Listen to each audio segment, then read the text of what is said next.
ಪ್ರಸೂನುಃ ಸತ್ಯವತೀ ಹೃದಯ ನಂದನೋ ವ್ಯಾಸಃ ಯಸ್ಯ ಅಸ್ಯ ಕಮಲಗಲಿತಂ ವಾಂಗ್ಮಯಮೃತಂ ಜಗತ್ ಪಿಬತಿ. ಭುಜಗಭೋಗಾಭಮುದ್ಯಮ್ಯ ಹೃದಯಂ ನಿಜಭುಜಂ ದಕ್ಷಿಣಂ ಲಕ್ಷಣಾಢ್ಯಂ ಲಲಿತಮುದ್ರಿಕ್ತ ವಿಜ್ಞಾನಮುದ್ರಂ ಭಜ ಭಜ ಅನಂತಮಿತ್ಯಾಲಪಂತಂ ಪ್ರಣತವಾನ್ ಪ್ರಾಣಿನಾಂ ಪ್ರಾಣಭೂತಂ ಪ್ರಣತಿಭಿಃ ಪ್ರಣಯೇ ಪೂರ್ಣಬೋಧಂ. ಭವದವೋಷ್ಣೇನ ತಾತಪ್ಯಮಾನಾನ್ ಭುವಿ ಪರಂ ನಾಥಂ ಅಪ್ರೇಕ್ಷಮಾನಾನ್ ಭುವನಮಾನ್ಯೇನ ಚ ಅನ್ಯೇನ ದೋಷ್ಣಾ ಭವತು ಭೀರ್ಮಾ ಇತಿ ನ ಸಾಂತ್ವಯಂತಂ. ಪ್ರಣತವಾನ್ ಪ್ರಾಣಿನಾಂ ಪ್ರಾಣಭೂತಂ ಪ್ರಣತಿಭಿಃ ಪ್ರಣಯೇ ಪೂರ್ಣಬೋಧಂ. ನನ್ನ ಅಧ್ಯಾತ್ಮ ಬಂಧುಗಳೇ, ನಿನ್ನೆ ದಿವಸ ಹರಿಕಥಾಮೃತ ಸಾರದ ಮಂಗಲ ಪದ್ಯವನ್ನು ನಾವು ನೋಡಿದೆವು.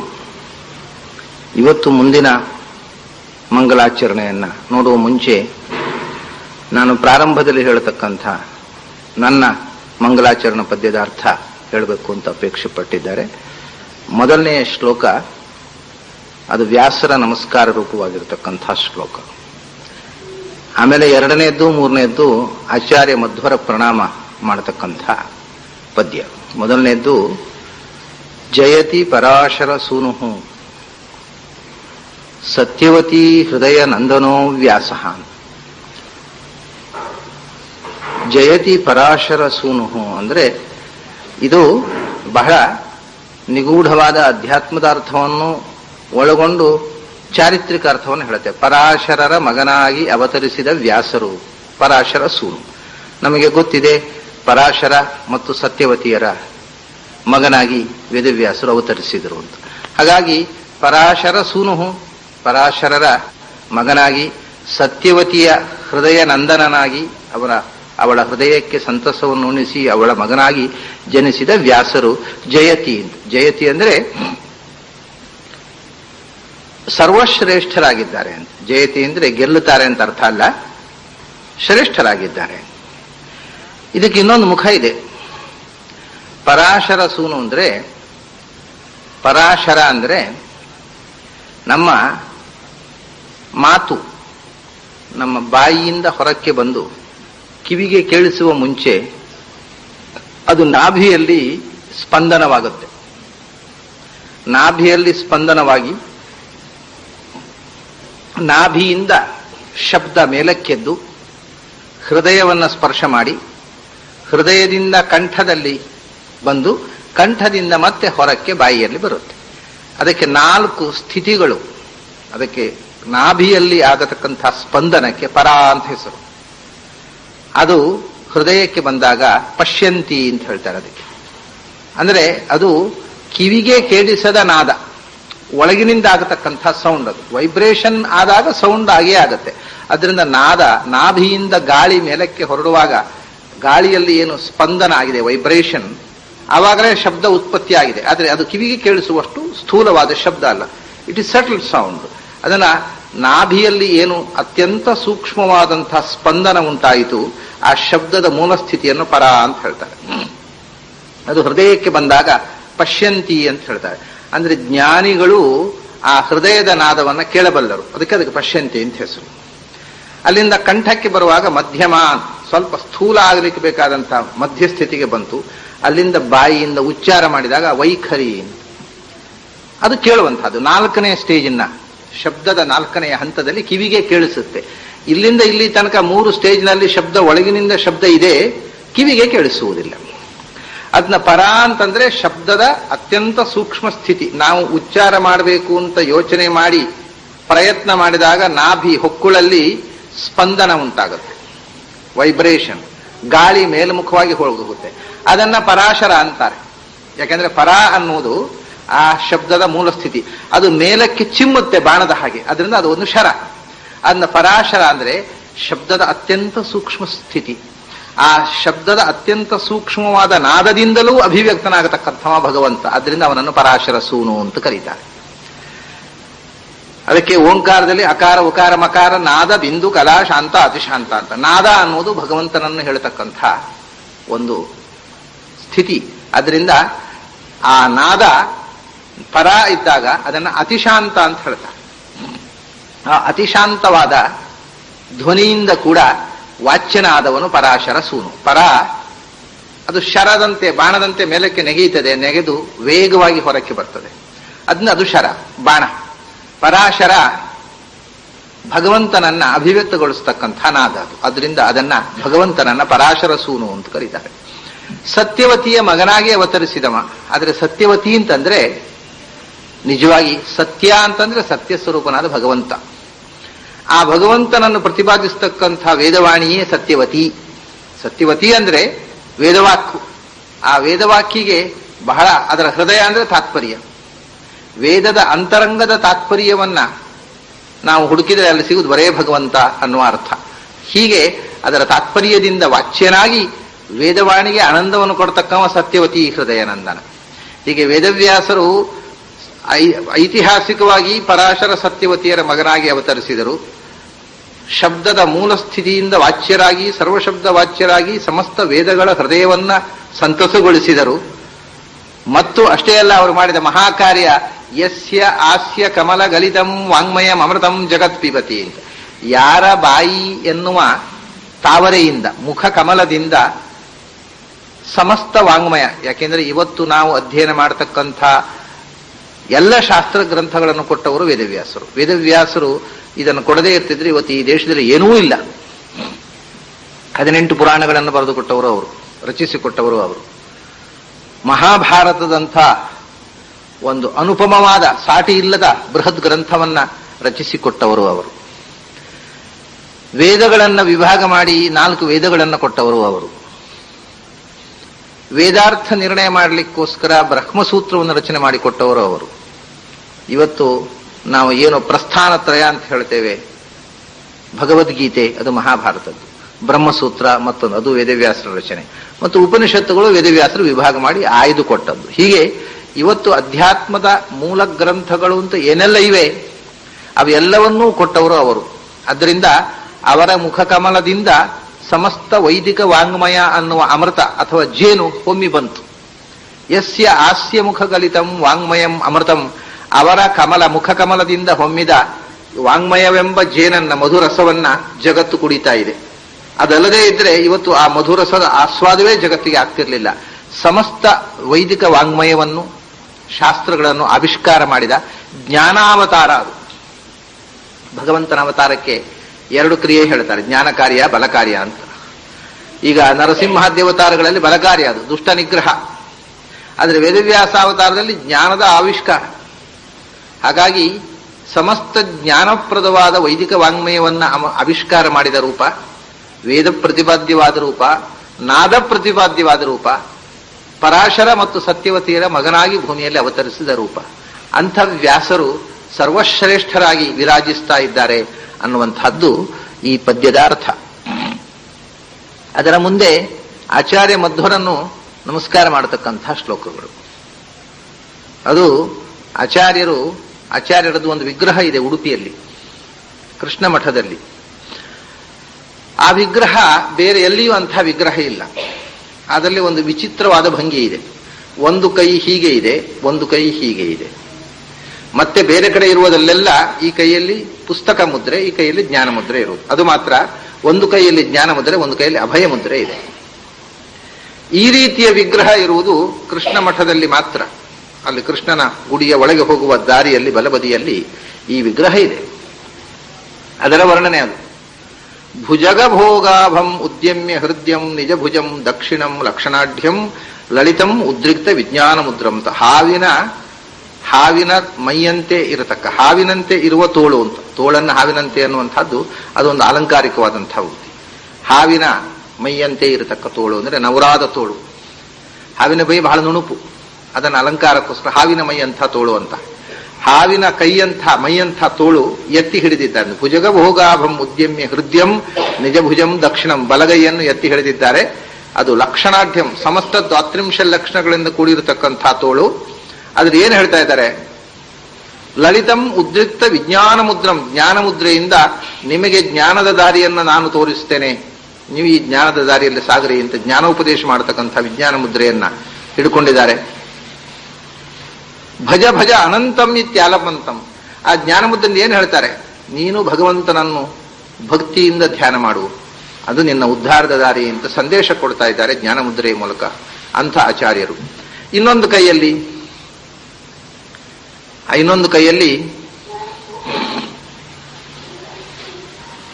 ಭವದವೋಷ್ಣೇನ ತಾತಪ್ಯಮಾನಾನ್ನು ಭುವಿ ಪರಂನಾಥಂ ಅಪ್ರೇಕ್ಷಮಾಣಾನ್ನು. ಜನರು ಭವದವೋಷ್ಣೇನ, ಸಂಸಾರದ ದಾಹದಿಂದ ಬೇಗೆಯಿಂದ ಬಳಲುತ್ತಾ ಇದ್ದಾರೆ.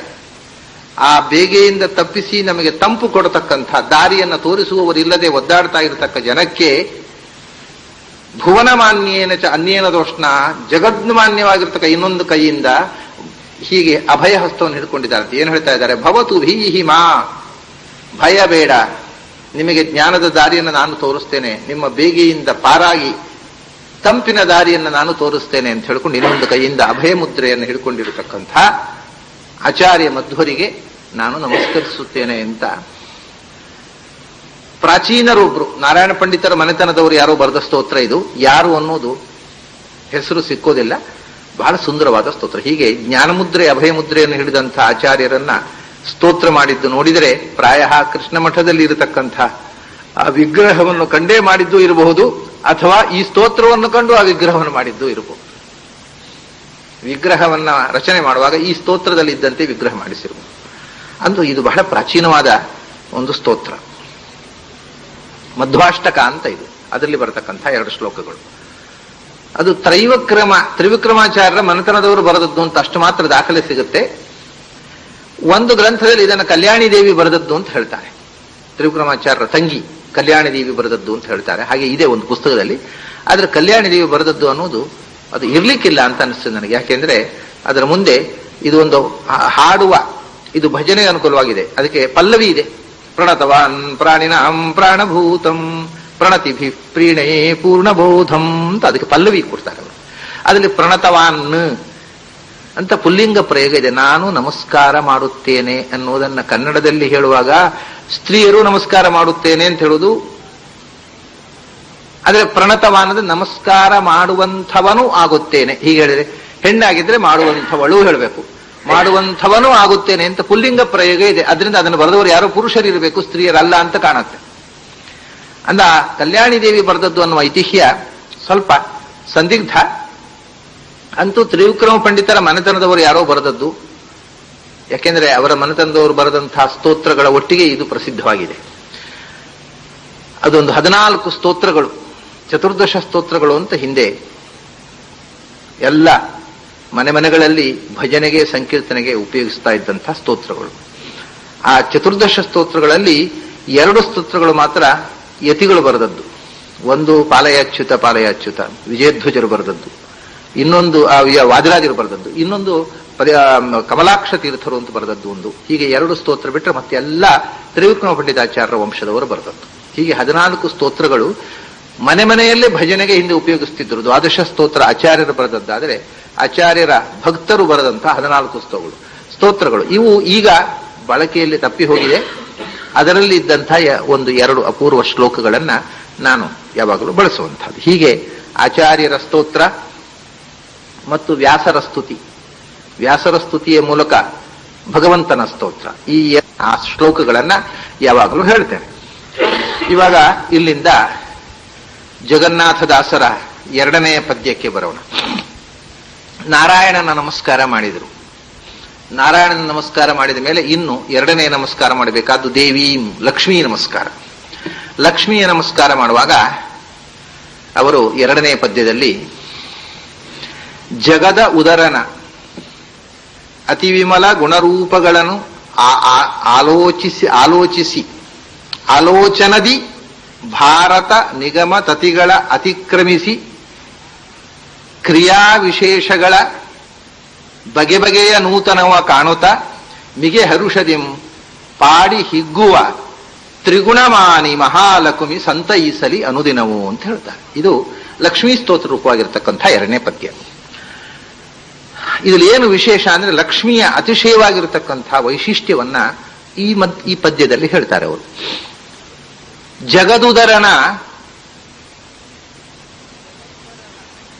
ಜಗದುದರನ ಅಂತಂದ್ರೆ ಇದರಲ್ಲಿ ಒಂದು ವಿಶೇಷವಾದ ಅಂಶ ಇದೆ. ಜಗದುದರ ಅಂದ್ರೆ ಭಗವಂತ, ಇಡೀ ವಿಶ್ವವನ್ನು ತನ್ನ ಹೊಟ್ಟೆಯಲ್ಲಿ ಇಟ್ಟುಕೊಂಡವ ಅಂತ. ಆದ್ರೆ ಯಾವಾಗ ಭಗವಂತ ಈ ಇಡೀ ವಿಶ್ವವನ್ನು ತನ್ನ ಹೊಟ್ಟೆಯಲ್ಲಿ ಇಟ್ಟುಕೊಳ್ಳುವುದು? ಪ್ರಳಯ ಕಾಲದಲ್ಲಿ. ಉಳಿದ ಕಾಲದಲ್ಲಿ ಈ ವಿಶ್ವ ಸೃಷ್ಟಿಯ ವಿಸ್ತಾರಗೊಂಡು ಬ್ರಹ್ಮಾಂಡ ರೂಪದಲ್ಲಿ ಬೆಳೆದು ಬಂದರೆ, ಪ್ರಳಯ ಕಾಲದಲ್ಲಿ ಆಚಾರ್ಯರು ಇದೇ ಶಬ್ದವನ್ನು ಬಳಸಿದ್ದಾರೆ. ತಸ್ಯ ಉದರಸ್ಥ ಜಗತಃ ಸದಮಂದ ಸಾಂದ್ರ ಸ್ವಾನಂದ ತುಷ್ಟ ವಪುಷೋಪಿ ರಮಾರಮಸ್ಯ ಭೂತ್ಯೈ ನಿಜಾಶ್ರಿತ ಜನಸ್ಯ ಹಿ ಸೃಜ್ಯ ಸೃಷ್ಟೌ ಈಕ್ಷಾ ಬಭೂವ ಪರನಾಮ ನಿಮೇಶಕಾಂತೆ ಅಂತ. ತಸ್ಯ ಉದರಸ್ಥ ಜಗತಃ ಅಂತ. ಪ್ರಳಯ ಕಾಲದಲ್ಲಿ ಇಡೀ ವಿಶ್ವ ಭಗವಂತನ ಉದರದಲ್ಲಿ ಸುಪ್ತ ಅವಸ್ಥೆಯಲ್ಲಿ ಇರ್ತದೆ. ವಿಶ್ವ ಅಲ್ಲಿ ಜಗತ್ತು ಅಂತಂದ್ರೆ ಜೀವ ಜಾತ ಅಂತ. ಮುಖ್ಯವಾಗಿ ಜಗತ್ತು ಅಂದ್ರೆ ಬರೇ ಮಣ್ಣು ಕಲ್ಲು ಮರ ಇಂಥದ್ದು ಹೀಗಲ್ಲ. ಸಮಸ್ತ ಜೀವಗಳು ಭಗವಂತನ ಉದರದಲ್ಲಿ ಸುಪ್ತಾವಸ್ಥೆಯಲ್ಲಿ ಇರ್ತವೆ. ಹೊರಗಿನ ಪ್ರಪಂಚದಲ್ಲಿ ಅವುಗಳ ಸ್ಪರ್ಶವೇ ಇಲ್ಲ, ಹೊರಗೆ ಪ್ರಪಂಚವೇ ಇಲ್ಲ. ಭಗವಂತನ ಗರ್ಭದೊಳಗೆ ಇರ್ತವೆ. ಅದು ಗರ್ಭಾವಸ್ಥೆ, ಗರ್ಭವಾಸ. ಆಮೇಲೆ ಅವನ ಉದರದಿಂದ ಪ್ರಪಂಚ ಹೊರಕ್ಕೆ ಚಿಮ್ಮಿ ಬರ್ತದೆ. ಅದೇ ನಾಭಿಕಮಲ ಅನ್ನೋದವರು. ಆ ಕಮಲದಲ್ಲಿ ಮತ್ತೆ ಬ್ರಹ್ಮ ಮೊದಲು ಹುಟ್ಟಿದ, ಆಮೇಲೆ ಅನೇಕ ದೇವತೆಗಳು ಜೀವರು ಸೃಷ್ಟಿಯಾಗ್ತದೆ. ಹೀಗೆ ಜಗದುದರ ಅಂತಂದ್ರೆ ತನ್ನ ಹೊಟ್ಟೆಯೊಳಗೆ ಜಗತ್ತನ್ನು ಇರಿಸಿಕೊಂಡ ಭಗವಂತ ಅಂದ್ರೆ ಪ್ರಳಯ ಕಾಲದಲ್ಲಿ ಇರುವ ಭಗವಂತ. ಆ ಶಬ್ದದಿಂದ ಬರ್ತಕ್ಕ ವಿಶೇಷ ಅರ್ಥ. ಭಗವಂತ ಪ್ರಳಯ ಕಾಲದಲ್ಲಿ ಒಬ್ಬನಿದ್ದಾನೆ, ಯಾರೂ ಇಲ್ಲ. ಪ್ರಳಯ ಕಾಲದಲ್ಲಿ ಎಲ್ಲ ಜೀವರು ಸುಪ್ತಾವಸ್ಥೆಯಲ್ಲಿದ್ದಾರೆ. ಪ್ರಾಣದೇವರಿಗೆ ನಿದ್ರೆ ಇಲ್ಲದೆ ಇದ್ರೂ ನಿರ್ವ್ಯಾಪಾರ. ಅವರು ಯಾವ ಕ್ರಿಯೆ ಇಲ್ಲದೆ ಭಗವಂತನ ಉದರದಲ್ಲಿ ಸುಪ್ತ ಸ್ಥಿತಿ, ಸುಪ್ತರಂತೆ ಇದ್ದಾರೆ. ಆದರೆ ಅವರಿಗೆ ಜ್ಞಾನನಾಶ ಇಲ್ಲ. ನಮ್ಮ ಹಾಗೆ ನಮಗೆ ನಿದ್ರೆ ಬಂದಾಗ ಯಾವ ಎಚ್ಚರ ಇಲ್ಲದೆ ಇರುತ್ತೆ, ಹಾಗೆ ಅಲ್ಲ. ಅವರಿಗೆ ಜಾಗೃತಿ ಇದ್ದರೂ ಸುಪ್ತರಂತೆ ಇದ್ದಾರೆ. ಭಗವಂತನೊಬ್ಬನೇ ಏಕೋ ನಾರಾಯಣೋ ವಾ ಇದಮಗ್ರ ಆಸೀತ್ ನ ಬ್ರಹ್ಮಾನೇಶಾರಹ ಅಂತ. ವಾಸುದೇವೋ ವಾ ಇದಮಗ್ರ ಆಸೀತ್ ಸದೇವೇದಮಗ್ರ ಆಸೀತ್ ಆತ್ಮೈವೇದಮಗ್ರ ಆಸೀತ್ ಅಂತ ಬೇರೆ ಬೇರೆ ಶ್ರುತಿಗಳು ಹೇಳ್ತಾರೆ. ಆ ಭಗವಂತನೊಬ್ಬನೇ ಇದ್ದ. ಭಗವಂತನೊಬ್ಬನೇ ಇದ್ದ ಅನ್ನುವಾಗ ಭಗವಂತನೊಬ್ಬನೇ ಇರಲಿಲ್ಲ. ಭಗವಂತನ ಜೊತೆಗೆ ಎಚ್ಚರವಾಗಿದ್ದವಳು ಲಕ್ಷ್ಮಿ ಒಬ್ಬಳೆ. 2 ಬಿಟ್ರೆ 3ನೇ ವಸ್ತು ಎಚ್ಚರವಾಗಿದ್ದದ್ದಿಲ್ಲ. ಅಂದ್ರೆ ನಿರ್ವ್ಯಾಪಾರ ಎಲ್ಲ. ಇವರಿಬ್ಬರು ಮಾತ್ರ ಭಗವಂತ ಇದ್ದ. ಜಗದುದರ, ಅವನ ಇಡೀ ಜಗತ್ತು ಅವನೊಳಗೆ ಸುಪ್ತಾವಸ್ಥೆಯಲ್ಲಿದೆ. ಅವನು ಒಬ್ಬ ಎಚ್ಚರ ಆಗಿದ್ದ.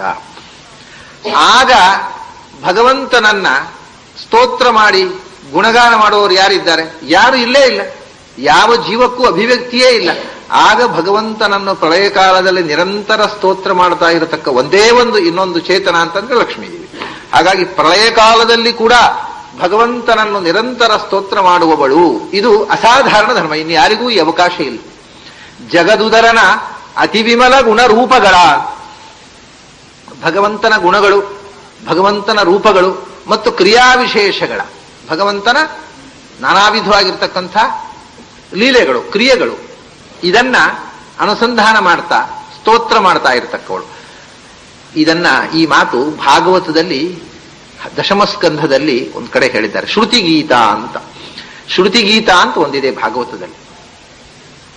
ಆ ಶ್ರುತಿಗೀತ ಅಂತಂದ್ರೆ ಭಗವಂತ ಪ್ರಳಯ ಕಾಲದಲ್ಲಿ ಮಲಗಿದ್ದಾಗ, ಮಲಗಿರುವುದು ಅಂದ್ರೆ ಏನು? ದೇವರು ಮಲಗುವುದು ಅಂದ್ರೆ ಸೃಷ್ಟಿ ಕ್ರಿಯೆ ಇಲ್ಲದೆ, ಯಾವ ವ್ಯಾಪಾರವೂ ಇಲ್ಲದೆ ಸುಮ್ಮನೆ ಇದ್ದಾಗ ಅವನನ್ನ ಶ್ರುತಿ ವಚನಗಳಿಂದ ಸ್ತೋತ್ರ ಮಾಡ್ತಾ ಇದ್ದಳು ಲಕ್ಷ್ಮೀದೇವಿ ಅಂತ. ಆ ಲಕ್ಷ್ಮೀದೇವಿ ಮಾಡಿದ ಸ್ತೋತ್ರಕ್ಕೆ ಶ್ರುತಿಗೀತ ಅಂತ. ಹೀಗೆ ಭಗವಂತನನ್ನು ವೇದಮಂತ್ರಗಳಿಂದ ಸ್ತುತಿ ಮಾಡತಕ್ಕ ವೇದಮಾನಿನಿಯಾಗಿರತಕ್ಕಂಥ ಲಕ್ಷ್ಮಿ ಒಬ್ಬಳು. ಸ್ತುತಿ ಮಾಡಿಸಲ್ಪಡುವವನು ಒಬ್ಬ, ಸ್ತುತಿ ಮಾಡುವವಳು ಒಬ್ಬಳು. ಬಿಟ್ರೆ 3ನೆಯ ಸಂಗತಿಯೇ ಇಲ್ಲ ಪ್ರಳಯ ಕಾಲದಲ್ಲಿ.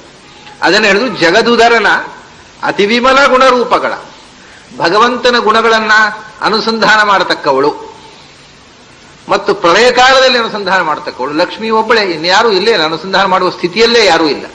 ಅತಿ ವಿಮಲ ಗುಣಗಳನ್ನ, ಭಗವಂತನ ಗುಣಗಳನ್ನ ಮತ್ತು ಭಗವಂತನ ರೂಪಗಳನ್ನ. ಎಂಥ ಗುಣರೂಪಗಳು? ಅತಿ ವಿಮಲ ಅಂತ. ಆ ಗುಣಗಳಲ್ಲಿ ವಿಮಲವಾದ ಗುಣ ಅಂದ್ರೆ ಮಲ ಅಂದ್ರೆ ದೋಷ, ದೋಷದ ಸ್ಪರ್ಶವಿಲ್ಲದ ಗುಣ. ಆ ರೂಪಗಳಲ್ಲಿ ಆಗಲಿ ಗುಣಗಳಲ್ಲಿ ಆಗಲಿ ದೋಷದ ಸ್ಪರ್ಶವಿಲ್ಲದ್ದು. ದೋಷದ ಸ್ಪರ್ಶ ಅಂತಂದ್ರೆ ನಿನ್ನೆ ಹೇಳಿದ ಎರಡು ವಿಧವಾದ ದೋಷಗಳು. ಒಂದು ಅದಕ್ಕೆ ವಿರುದ್ಧವಾದಂತಹ ಅಂಶ ಸೇರಿಕೊಂಡಿರುವುದು. ಈಗ ಜ್ಞಾನ, ಅದರ ಜೊತೆ ಅಜ್ಞಾನ ಸೇರಿಕೊಂಡಿರುವುದು ದೋಷ. ಸುಖ, ಅದರದಕ್ಕೆ ದುಃಖ ಸೇರಿಕೊಂಡಿರುವುದು ದೋಷ. ಹೀಗೆ ಆ ಗುಣಕ್ಕೆ ವಿರುದ್ಧವಾಗಿರತಕ್ಕ ಇನ್ನೊಂದು ಧರ್ಮದ ಸ್ಪರ್ಶ ಒಂದು ದೋಷ, ಮತ್ತು ಗುಣದ ಸೀಮಿತತೆ ಅದು ಇನ್ನೊಂದು ದೋಷ. ಲಿಮಿಟೆಡ್ ಅದು ಹಾಗಲ್ಲ, ಅದು ಅನಂತವಾದ ಜ್ಞಾನ, ಇದು ಶಾಂತವಾದ ಜ್ಞಾನ. ಅದು ಶಾಂತತೆ, ಅದಕ್ಕೆ ಕೊನೆ ಇರುವುದು ಒಂದು ದೋಷ, ಅದಕ್ಕೆ ವಿರುದ್ಧವಾದ ಧರ್ಮದ ಜೊತೆಗಿರುವುದು ಇನ್ನೊಂದು ದೋಷ. ಎರಡು ದೋಷವೂ ಇಲ್ಲದಿರುವುದು ಅತಿವಿಮಲ, ಅತ್ಯಂತ ನಿರ್ಮಲವಾದ ಗುಣದೋಷಗಳ. ಮತ್ತೆ ಇನ್ನೊಂದೇನು ಅಂದ್ರೆ ಲಕ್ಷ್ಮೀದೇವಿಗೆ ಭಗವಂತನ ಗುಣದೋಷಗಳ ಅನುಸಂಧಾನ ಉಂಟಲ್ಲ, ಅದು ಅತಿವಿಮಲ ಅಂತ. ನಾವು ಭಗವಂತನ ಗುಣಾನುಸಂಧಾನ ಮಾಡುವಾಗ ಅದು ಒಂದು ಥರದ ಅಸ್ಪಷ್ಟತೆ ಇದೆ ಅದರಲ್ಲಿ. ಏನು ವೇಗ ಅಂತಾರೆ ಇಂಗ್ಲಿಷ್ನಲ್ಲಿ. ಅತಿ ವಿಮಲ ಅಂದ್ರೆ ಅದರ ಸ್ವಚ್ಛವಾದ ಅರಿವು ಇಲ್ಲ ನಮಗೆ, ಸ್ಪಷ್ಟವಾದ ತಿಳುವಳಿಕೆ ಇಲ್ಲ. ಏನೋ ಹೀಗೆ ಹೇಳ್ತಾರಪ್ಪ ಶಾಸ್ತ್ರದಲ್ಲಿ ಅಂತೇಳಿ ಹೇಳ್ತಾರಪ್ಪ ಅಂದ್ರೆ ಇಟ್ ಇಸ್ ಇಂಡೈರೆಕ್ಟ್, ನಮಗೆ ಗೊತ್ತಿಲ್ಲ, ಏನೋ ಹಾಗೆ ಹೇಳ್ತಾರೆ ಭಗವಂತ ಗುಣಪೂರ್ಣ ಅಂತೆ. ಅವಳಿಗೆ ಹಾಗಲ್ಲ, ಅದು ಪ್ರತ್ಯಕ್ಷ ಕಾಣುವ ಸಂಗತಿ. ಅದರಿಂದ ಅತ್ಯಂತ ಸ್ಪಷ್ಟವಾಗಿ ಆ ಗುಣರೂಪಗಳನ್ನು ಕಾಣುವವಳು ಅಂತ. ಅತಿ ವಿಮಲವಾದ ಗುಣರೂಪಗಳನ್ನು ಅತಿ ವಿಮಲವಾಗಿ ಕಾಣುವವಳು. ಜಗದುದರನ ಅತಿ ವಿಮಲ ಗುಣರೂಪಗಳನ್ನು ಆಲೋಚನದಿ, ಅದರಲ್ಲಿ ಎರಡು ಥರ ಇದೆ. ಲಕ್ಷ್ಮೀದೇವಿಗೆ ಭಗವಂತನ ಗುಣಗಳು ಆಲೋಚನೆ ಇಲ್ಲದೆ ಸಹಜವಾಗಿ ಕಾಣುವಂಥವುಗಳು ಕೆಲವು, ಲಕ್ಷ್ಮೀದೇವಿಯು ಆಲೋಚನೆ ಮಾಡಿದರೆ ಮಾತ್ರ ಹೊಳೆಯುವಂಥವು ಕೆಲವು ಅಂತ. ಅದು ಯಾವುದು ಅಂದ್ರೆ ಇವಾಗ ಶಾಸ್ತ್ರಗಳಲ್ಲೆಲ್ಲ ಹೇಳಿದ್ದಾರೆ. ಶಾಸ್ತ್ರಗಳಲ್ಲಿ ಹೇಳಿರತಕ್ಕಂಥ ಗುಣರೂಪಗಳು ಅದೆಲ್ಲ ಆಕೆಗೆ ಆಲೋಚನೆ ಇಲ್ಲದೆ ತನ್ನಷ್ಟಕ್ಕೆ ಅದು ಯಾವಾಗಲೂ ನಿರಂತರ ಹೊಳೆಯುವಂಥವು. ಯಾವ ಶಾಸ್ತ್ರದಲ್ಲೂ ಹೇಳದ ಭಗವಂತನ ಅನಂತ ಗುಣಗಳು ಉಳಿದು ಬಿಟ್ಟಿದ್ದಾವೆ. ಅದನ್ನ ಲಕ್ಷ್ಮಿ ಆಲೋಚನೆ ಮಾಡಿ ಅನುಸಂಧಾನ ಮಾಡಬೇಕು. ಲಕ್ಷ್ಮಿಗೆ ಅನಾಲೋಚನೆ ಸರ್ವ ವಿಷಯ ಜ್ಞಾನಂ ಅಂತ. ಪ್ರಪಂಚದ ವಿಷಯದಲ್ಲಿ ಯಾವುದನ್ನು ಕೂಡ ಯೋಚನೆ ಮಾಡಿ ಹೇಳಬೇಕಾದ್ದೇನೂ ಇಲ್ಲ. ವಾಯುದೇವರಿಗೆ ಎಲ್ಲದರ ಅರಿವು ಇದೆ, ಆದರೆ ಆಲೋಚನೆ ಸತಿ. ಅವರು ಆಲೋಚನೆ ಮಾಡಬೇಕು. ಆಲೋಚನೆ ಮಾಡಿದ್ರೆ ಎಲ್ಲವೂ ಹೊಳೆಯುತ್ತೆ. ಪ್ರಪಂಚದಲ್ಲಿ ವಿಶ್ವದಲ್ಲಿ ಅವರಿಗೆ ಹೊಳೆಯದೇ ಇದ್ದ ಸಂಗತಿ ಇಲ್ಲ. ಸರ್ವ ವಿಷಯಕ ಭಗವಂತನನ್ನು ಬಿಟ್ಟು ಈ ಪ್ರಪಂಚ ಎಲ್ಲದರ ಬಗ್ಗೆ ಅವರು ಯೋಚನೆ ಮಾಡಿದ್ರೆ ತಕ್ಷಣ ಎಲ್ಲವೂ ಹೊಳೆಯುತ್ತೆ. ಆದರೆ ಹೊಳೆಯಬೇಕಾದ್ರೆ ಯೋಚನೆ ಮಾಡಬೇಕು ವಾಯುದೇವರಿಗೆ. ಲಕ್ಷ್ಮಿಗೆ ಆಲೋಚನೆ ಮಾಡಬೇಕಾಗಿಲ್ಲ, ಅನಾಲೋಚನೆ. ಎಲ್ಲವೂ ಎಲ್ಲ ಕಾಲದಲ್ಲೂ ಅತಿ ವಿಮಲವಾಗಿ ಕಾಣುತ್ತೆ. ಆದರೆ ಭಗವಂತನ ಗುಣಗಳು ಮಾತ್ರ ಅವಳು ಯೋಚನೆ ಮಾಡಬೇಕಾಗತ್ತೆ, ಹಾಗೆಯೇ ಹೊಳೆಯೋದಿಲ್ಲ. ಅದರಿಂದ ಆಲೋಚನದಿ ಭಾರತ ನಿಗಮ ತತಿಗಳ ಅತಿಕ್ರಮಿಸಿ ಎಂದ್ರು. ಈ ಭಾರತದಲ್ಲಿ ಭಗವಂತನ ಗುಣಗಳನ್ನು ಹೇಳಿದ್ದಾರೆ. ನಿಗಮ ತತಿಗಳಲ್ಲಿ ಅದೇನು ಭಾರತವನ್ನು ಪ್ರತ್ಯೇಕ ಹೇಳಿದ್ರು ಅಂತಂದ್ರೆ, ನಿಗಮ ತತಿಗಳು ಮತ್ತೆ ಹೇಳ್ತಾರೆ. ಮೊದಲು ಭಾರತವನ್ನು ಹೇಳ್ತಾರೆ, ಆಮೇಲೆ ನಿಗಮತತಿ. ನಿಗಮತತಿಗಳು ಅಂದ್ರೆ ವೇದಗಳ ಸಾಲು, ಸಮಸ್ತ ವೇದಗಳು ಮತ್ತು ಭಾರತ ಅಂತಾರೆ. ಏನಿದು ಭಾರತವನ್ನು ಮೊದಲು ಹೇಳಿ ವೇದಗಳನ್ನು ಮತ್ತೆ ಹೇಳಿದ್ರಲ್ಲ, ಅದಕ್ಕೆ ಕಾರಣ ಏನು ಅಂದ್ರೆ, ಭಾರತಕ್ಕೆ ಒಂದು ಮಹತ್ವ ಇದೆ. ಭಾರತ ಅನ್ನೋದು ವೇದಾದ ಪ್ಯುತ್ತಮಂ ಚಕ್ರೇ ಪಂಚಮಂ ವೇದಮುತ್ತಮಂ ಅಂತ ಅನ್ನತಕ್ಕಂಥ ಮಾತನ್ನ ಪುರಾಣಗಳಲ್ಲಿ ನೋಡ್ತೇವೆ ನಾವು. ಭಾರತ ವೇದವನ್ನೂ ಮೀರಿದ ಗ್ರಂಥ. ವೇದದಲ್ಲಿ ಹೇಳದೇ ಇರತಕ್ಕಂಥ ಅಪೂರ್ವ ಮಹಿಮೆಗಳನ್ನ ಭಾರತದಲ್ಲಿ ಹೇಳಿದ್ದಾರೆ. ಬ್ರಹ್ಮಾಪಿ ತನ್ನ ಜಾನಾತಿ ಈಶತ್ ಸರ್ವೋಪಿ ಜಾನತಿ ಅಂತ ಒಂದು ಕಡೆ ಹೇಳಿದ್ರು. ವೇದದಲ್ಲಿ ಹೇಳಿರತಕ್ಕಂಥ ವಿಷಯವೆಲ್ಲ ಚತುರ್ಮುಖನಿಗೆ ತಿಳಿದಿದ್ರೆ, ಭಾರತದಲ್ಲಿ ಹೇಳಿದ ಹಲವು ಸಂಗತಿಗಳು ಚತುರ್ಮುಖನಿಗೂ ತಿಳಿಯದೇ ಇದ್ದಂತಹ ರಹಸ್ಯಗಳು ಭಾರತದಲ್ಲಿವೆ. ಸ್ವಲ್ಪ ಮಟ್ಟಿಗೆ ಎಲ್ರಿಗೂ ಗೊತ್ತಿದೆ, ಪೂರ್ತಿ ಯಾರಿಗೂ ಗೊತ್ತಿಲ್ಲ ಅಂತ. ಚತುರ್ಮುಖನಿಗೂ ಪೂರ್ತಿ ತಿಳಿದಿಲ್ಲ. ಇದನ್ನ ನಮಗೆ ಸ್ಪಷ್ಟ ಆಗಬೇಕಾಗಿದ್ರೆ ಅದರ ಅರ್ಥದ ವೈಶಾಲ್ಯದ ಉಲ್ಲೇಖ ಪ್ರಾಚೀನರು ಏನ್ ಹೇಳಿದ್ದಾರೆ. ತ್ರಯೋರ್ಥಾ ಸರ್ವ ವೇದೇಶು ದಶಾರ್ಥಾ ಸರ್ವ ಭಾರತೆ ವಿಷ್ಣೋ ಸಹಸ್ರನಾಮಾಪಿ ನಿರಂತರ ಶತಾರ್ಥಕಂ ಅಂತ. ವೇದದ ಒಂದೊಂದು ಮಂತ್ರಕ್ಕೂ ಕೂಡ 3 ಅರ್ಥಗಳಿವೆ. 3 ಅಂದ್ರೆ 3 ಅಲ್ಲ, ಮಿನಿಮಮ್ 3 ಅಂತ. 3 ಅರ್ಥ, ಕಮ್ಮಿ ಅಂದ್ರೆ 3 ಅರ್ಥ. 3 ಅರ್ಥಕ್ಕಿಂತ ಹೆಚ್ಚು ಎಷ್ಟೋ ಅರ್ಥ ಇರಬಹುದು. ಭಾರತದ ಪ್ರತಿಯೊಂದು ಶ್ಲೋಕಕ್ಕೆ ಮಿನಿಮಮ್ 10 ಅರ್ಥಗಳು ಇವೆ. ವಿಷ್ಣು ಸಹಸ್ರನಾಮದ ಒಂದೊಂದು ನಾಮಕ್ಕೆ 100 ಅರ್ಥಗಳಿವೆ.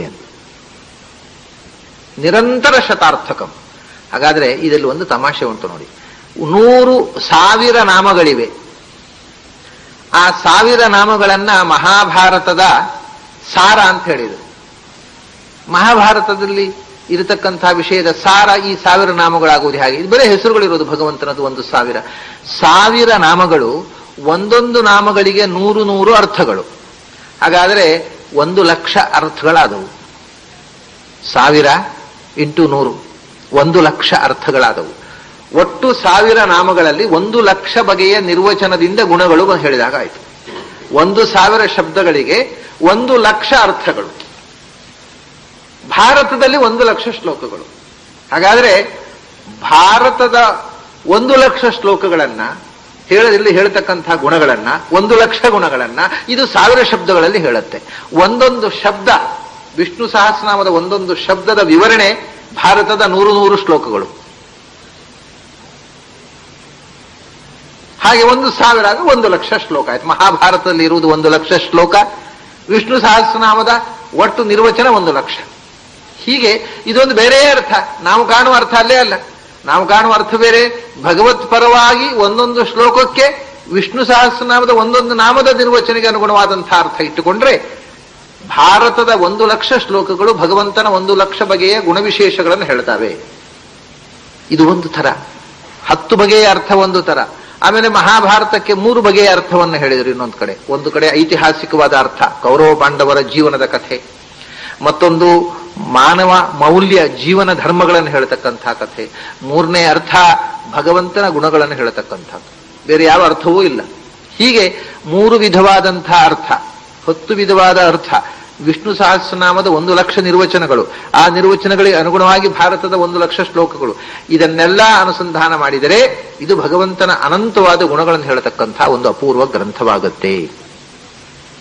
ಮತ್ತೆ ಇದು ಅಲ್ಲದೆ ನೀವು ವೇದ ಮತ್ತು ಮಹಾಭಾರತವನ್ನು ತುಲನೆ ಮಾಡಿದರೆ, ವೇದದಲ್ಲಿ ಈಗ ಋಗ್ವೇದವನ್ನು ತಗೊಳ್ಳಿ. 4 ವೇದಗಳನ್ನು ಒಟ್ಟು ಮಾಡಿದರೂ ಕೂಡ ಮಹಾಭಾರತದಷ್ಟು ಗಾತ್ರ ಆಗುವುದಿಲ್ಲ. ಋಗ್ವೇದದಲ್ಲಿ ಇರತಕ್ಕಂಥ ಅಕ್ಷರಗಳು 4,32,000 ಅಕ್ಷರಗಳು. 4,32,000 ಅಷ್ಟೇ. ಋಗ್ವೇದವೇ 4 ವೇದಗಳಲ್ಲಿ ಗಾತ್ರದಲ್ಲಿ ದೊಡ್ಡದು, ಉಳಿದದ್ದೆಲ್ಲ ಇನ್ನೂ ಕಮ್ಮಿ. ಒಟ್ಟು ಎಲ್ಲ ವೇದಗಳ ಒಟ್ಟು ಒಂದು 10-12 ಲಕ್ಷ ಅಕ್ಷರಗಳಾಗಬಹುದು. ಮಹಾಭಾರತದಲ್ಲಿ 32 ಲಕ್ಷ ಅಕ್ಷರಗಳಿವೆ. ಅಲ್ಲ, ಇದು ಎಷ್ಟು ಅಕ್ಷರ ಇದೆ ಅಂತ ಏನು ಲೆಕ್ಕಾಚಾರ ಮಾಡಿ ಏನು ಉಪಯೋಗ? ಇವಾಗ ವಾಸ್ತವಿಕವಾಗಿ ಬಹಳ ಜನಕ್ಕೆ ಅಕ್ಷರ ಎಷ್ಟಿದ್ರೆ ಏನ್ರಿ? ನ್ಯೂಸ್ ಪೇಪರ್ನಲ್ಲಿ ಒಳ್ಳೆ ವಿಷ್ಣು ಸಹಸ್ರನಾಮಗಿಂತ ಹೆಚ್ಚು ಅಕ್ಷರಗಳಿವೆ. ಹಿಂದೂ ಮ್ಯಾಗಝಿನ್ ಡೈಲಿ ತಗೊಂಡ್ರೆ ಅದ್ರಲ್ಲಿ ಒಟ್ಟು ಅಕ್ಷರಗಳು ಹೆಚ್ಚಿವೆ. ಅದನ್ನ ಅಕ್ಷರ ಹೆಚ್ಚಿರೋದೊಂದು ದೊಡ್ಡ ಕ್ವಾಲಿಫಿಕೇಶನ್ ಏನು? ಹಾಗಲ್ಲ, ಒಂದೊಂದು ಅಕ್ಷರವೂ ಭಗವತ್ ಪರವಾಗಿ ಸಮನ್ವಯ ಮಾಡತಕ್ಕಂಥ ನಾಮಗಳವು. ಯಾವಂತಿ ವೇದಾಕ್ಷರಾಣಿ ಯಾವಂತಿ ಪಠಿತಾನಿ ದ್ವಿಜಾತಿಭಿ ತಾವಂತಿ ಹರಿನಾಮಾನಿ ಪಠಿತಾನಿ ನ ಸಂಶಯ ಅಂತ.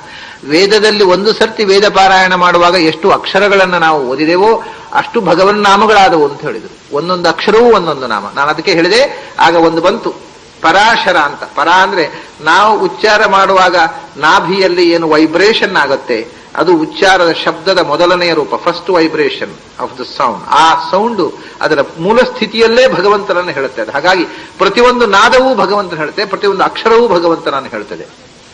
ಒಂದು ಶಬ್ದ ಒಂದು ವಾಕ್ಯ ಅಲ್ಲ. ಹಾಗಿಟ್ಟುಕೊಂಡ್ರೆ ವೇದ ಋಗ್ವೇದವನ್ನು ಒಮ್ಮೆ ಪಾರಾಯಣ ಮಾಡಿದ್ರೆ 4,32,000 ನಾಮಗಳನ್ನು ಹೇಳಿದಾಗಾಯ್ತು ಅಂತಂದ್ರು.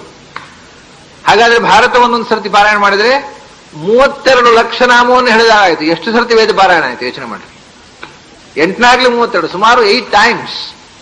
ಒಂದು ಸರ್ತಿ ವೇದ ಪಾರಾಯಣ ಮಾಡಿದರೆ 4,32,000 ಭಗವನ್ ನಾಮಗಳ ಚಿಂತನೆ. ಆದರೆ ಒಮ್ಮೆ ಭಾರತ ಪಾರಾಯಣ ಮಾಡಿದರೆ 32 ಲಕ್ಷ ನಾಮಸ್ಮರಣೆ ಮಾಡಿದ ಹಾಗಾಯಿತು.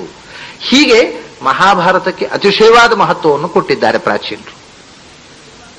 ಅದಕ್ಕೋಸ್ಕರ ಭಾರತವನ್ನು ಮೊದಲು ಹೇಳ್ತಾರೆ, ಆಮೇಲೆ ನಿಗಮತತಿಗಳು ಅಂತ. ಹೀಗೆ ಭಾರತ ಮತ್ತು ವೇದಗಳು ಅತ್ಯಂತ ರಹಸ್ಯವಾದ ಭಗವಂತನ ಗುಣಗಳನ್ನು ಹೇಳತಕ್ಕ ಗ್ರಂಥಗಳು. ಆ ಗ್ರಂಥಗಳಲ್ಲಿ ಹೇಳುವಂತಹ ವಿಷಯಗಳೆಲ್ಲ ಅವಳು ಆ ಗ್ರಂಥದ ಅಭಿಮಾನಿ ದೇವತೆಗಳು. ಅದನ್ನು ಆಲೋಚಿಸಬೇಕಾಗಿಲ್ಲ. ಅದನ್ನು ಅತಿಕ್ರಮಿಸಿ ಅದರಲ್ಲಿ ಏನು ಗುಣವಿಶೇಷಗಳು ಹೇಳಿವೆ ಅದೆಲ್ಲ ಅನಾಲೋಚನೆಯ ಅವಳಿಗೆ ತಿಳಿದಿರುವಂಥದ್ದು. ಅದನ್ನು ಮೀರಿದ ಚಿಂತನೆ ಲಕ್ಷ್ಮಿಯದು.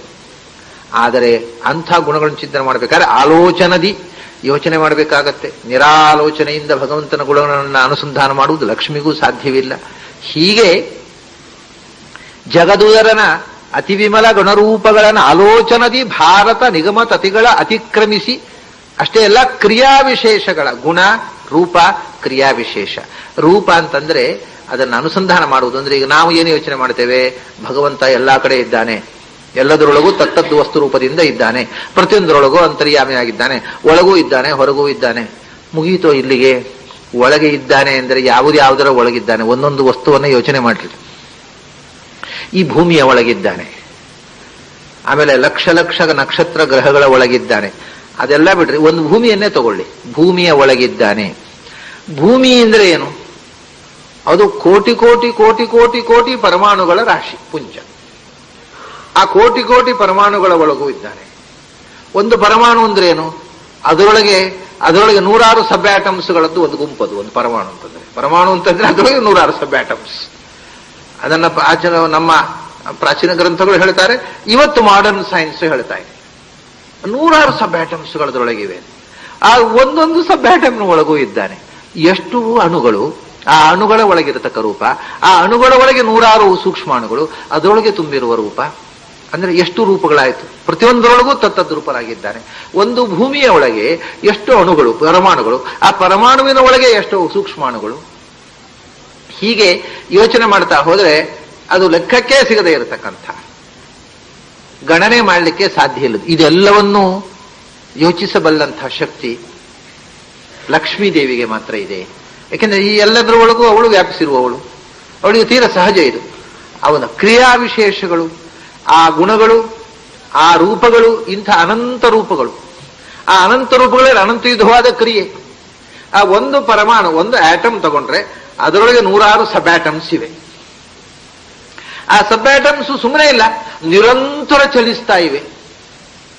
ಇಡೀ ಬ್ರಹ್ಮಾಂಡದಲ್ಲಿ ಗ್ರಹಗೋಲಗಳು ಹೇಗೆ ಚಲಿಸ್ತಾ ಇವೆ, ಹಾಗೆ ಒಂದು ಪರಮಾಣುವಿನೊಳಗೆ ದೊಡ್ಡ ಬ್ರಹ್ಮಾಂಡ, ಅದರೊಳಗೆ ನೂರಾರು ಸಬ್ ಆಟಮ್ಸ್ ನಿರಂತರ ಚಲಿಸ್ತಾ ಇವೆ. ಮತ್ತೆ ಚಲಿಸ್ತಾ ಇವೆಯೋ ನಿಂತಿವೆಯೋ ಕೇಳಿದ್ರೆ ವಿಜ್ಞಾನಿಗಳು ಗೊತ್ತಿಲ್ಲ ಅಂತಾರೆ. We do not know whether it moves or not. ಅದು ಚಲಿಸ್ತದೆ ಅಂದ್ರೆ ಚಲಿಸುವ ಹಾಗೆ ಕಾಣುತ್ತೆ, ಇಲ್ಲ ಅಂದ್ರೆ ಇಲ್ಲ. ಅದು ಅಣುವಿನ ಸೂಕ್ಷ್ಮ ಭಾಗವೋ ಅಥವಾ ಬರೇ ವೇವ್ಸ್, ಶಕ್ತಿಗಳ ತರಂಗವೋ, ಅದು ಗೊತ್ತಿಲ್ಲ ನಮಗೆ. ಅದು ಏನೊಂದು ಇದೆ ಅಂತ ಕಾಣುತ್ತೆ, ಇಷ್ಟೇ. ಅದು ಏನೋ ಅಂತ ಗೊತ್ತಾಗುವುದಿಲ್ಲ. ಹಾಗೆ ಆ ಒಂದು ಅಣುವಿನ ಒಳಗೆ ಎಷ್ಟು ಸೂಕ್ಷ್ಮ ರೂಪಗಳು, ಅದರಲ್ಲಿ ಎಷ್ಟು ಚಲನೆಗಳು, ಯಾವ ವಿಧವಾದಂತಹ ಶಕ್ತಿ ನಿಷ್ಪತ್ತಿ, ಈ ಕ್ರಿಯಾ ವಿಶೇಷಗಳು, ಇದನ್ನು ಯೋಚನೆ ಮಾಡ್ತಾ ಮಾಡ್ತಾ ಮಾಡ್ತಾ ಕ್ರಿಯಾ ವಿಶೇಷಗಳ ಬಗೆ ಬಗೆಯ ನೂತನವ ಕಾಣುತ್ತ ಯೋಚನೆ, ಪ್ರತಿ ಬಾರಿ ಯೋಚನೆ ಮಾಡುವಾಗಲೂ ಒಂದು ಹೊಸ ಆಸ್ಪೆಕ್ಟ್ ಕಂಡುಬಿಡೋದು. ಇದು ನಿಜವಾಗಿ ಅಧ್ಯಯನ ಮಾಡುವಾಗಲೂ ಹೀಗೆ ನೋಡಿ, ಈ ಶಾಸ್ತ್ರದ ಅಧ್ಯಯನದಲ್ಲಿ ಹೀಗೆ ಆಗಬೇಕು ಅನ್ನೋದನ್ನು ಅವರು ಹೇಳೋದು. ನಮಗೆ ಒಂದು ಗ್ರಂಥವನ್ನು ಓದಿದ್ರೆ, ಅದು ಹರಿಕಥಾಮೃತಸಾರ ಇರಬಹುದು, ಅಥವಾ ಆಚಾರ್ಯರ ಸರ್ವಮೂಲ ಗ್ರಂಥ ಇರಬಹುದು, ಪುರಾಣ ಇರಬಹುದು, ಭಾಗವತ ಇರಬಹುದು, ಭಾರತ ಇರಬಹುದು. ನಮಗೆ ಏನಾಗಬೇಕು ಅಂದ್ರೆ ಅದನ್ನ ಓದುವಾಗ, ಪ್ರತಿ ಬಾರಿ ಓದುವಾಗಲೂ ಅದು ಹೊಸತಾಗಿ ಕಾಣಬೇಕು. ಕೆಲವರಿಗೆ ಏನು ಅಂದ್ರೆ ಅದು ಮೊದಲನೇ ಸಾರಿ ಓದಿ ಕೊನೆಗೆ ಅವು ಸಾಯೋ ಕ್ಷಣ ತನಕ ಅಷ್ಟೇ, ಮೊದಲನೇ ಬಾರಿ ಓದಿದಾಗ ಎಷ್ಟೋ ಅಷ್ಟೇ, ಬೆಳೆಯೋದೇ ಇಲ್ಲ, ಸುಮ್ಮನೆ ಪಾರಾಯಣ. ಪ್ರತಿ ಬಾರಿ ಓದುವಾಗಲೂ ಹೊಸ ಅರ್ಥಗಳು ಹೊಳಿತಾ ಹೋಗಬೇಕು, ಆಗ ಓದಿದ್ದು ಸಾರ್ಥಕವಾಗುವುದು. ಲಕ್ಷ್ಮಿಗೆ ಭಗವಂತನನ್ನು ಚಿಂತನೆ ಮಾಡುವ ಪ್ರತಿ ಬಾರಿ ಹೊಸ ಆಸ್ಪೆಕ್ಟ್ಗಳು ಹೊಳೆಯೋದಂತೆ. ಓಹೋ, ಈ ವಿಷಯ ಗೊತ್ತೇ ಇರಲಿಲ್ಲ ನನಗೆ, ಈ ವಿಷಯ ತಿಳಿದೇ ಇರಲಿಲ್ಲ. ಭಗವಂತನ ಬಗ್ಗೆ ಇದು ಅನಂತ ಕಾಲದಿಂದ ಚಿಂತನೆ ನಡೆದಿದೆ, ಇನ್ನು ಅನಂತ ಕಾಲದವರೆಗೆ ನಡೆದರೂ ಭಗವಂತನ ಪೂರ್ತಿ ಗುಣವನ್ನು ಲೆಕ್ಕ ಮಾಡುವುದಾಗದೆ ಹೊಸ ಹೊಸ ಆಸ್ಪೆಕ್ಟ್ಗಳನ್ನು ಕಂಡು, ಅದ ಹೊಸ ಬಗೆ ಬಗೆಯ ನೂತನವ ಕಾಣುತ್ತಾ ಮಿಗೆ ಹರುಷದಿಂ. ಯಾವಾಗಲೂ ಹಾಗೆ ಅಲ್ವಾ? ಒಂದು ಗ್ರಂಥವೇ ಇಟ್ಟುಕೊಳ್ಳಿ, ಒಂದು ಶ್ಲೋಕವನ್ನು ನಾವು ನೋಡ್ತೇವೆ, ನಮಗೊಂದು ಅರ್ಥ ಇದೆ. ಆಮೇಲೆ ಮತ್ತೊಮ್ಮೆ ಹೋದಾಗ ಅದು ಬೇರೆ ರೀತಿಯಿಂದ ಹೊಸ ಅರ್ಥದಲ್ಲಿ ಬಂದರೆ ಆಗೋ ಸಂತೋಷ ಇದ್ದದು, ಎಷ್ಟು ಖುಷಿಯಾಗ್ಬಿಡೆ. ಓಹೋ, ಈ ಟೆಕ್ಸ್ಟ್ ನಾನು ಇಷ್ಟವರೆಗೆ ಹೊಳಿಲೇ ಇಲ್ಲ, ಈ ಅರ್ಥ ಇವತ್ತೊಂದು ಹೊಸ ಅರ್ಥ ಹೊಳಿತು ಅಂತ ಹುಚ್ಚದ್ದು ಕುಣಿದು ಬಿಡ್ತೇವೆ ನಾವು.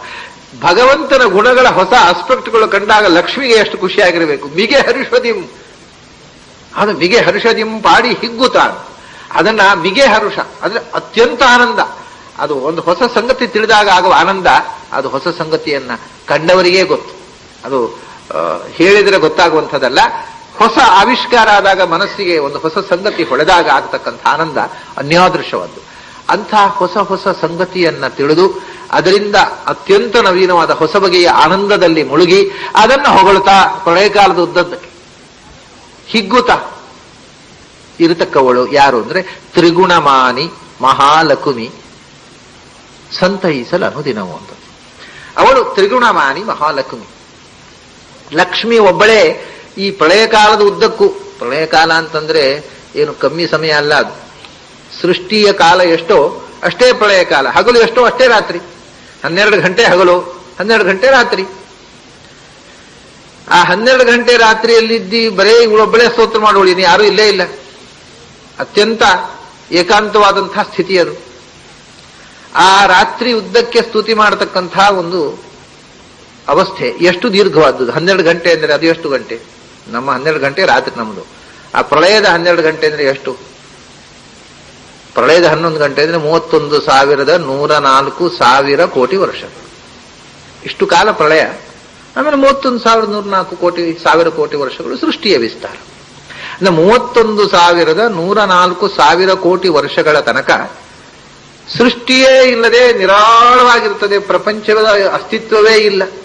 ರಾತ್ರಿ ಅದು ಭಗವಂತ ಯೋಗ ನಿದ್ರೆಯಲ್ಲಿ ಇರ್ತಾನೆ ಅಂತ ಹೇಳ್ತೇವೆ ನಾವು. ಯೋಗ ನಿದ್ರೆ ಅಂದ್ರೆ ನಿದ್ರೆ ಅಲ್ಲ, ಅದು ಭಗವಂತನ ನಿದ್ರೆ ಬಂದ್ರೆ ಮತ್ತೆ ಎಚ್ಚರ ಮಾಡುವವರು ಯಾರು?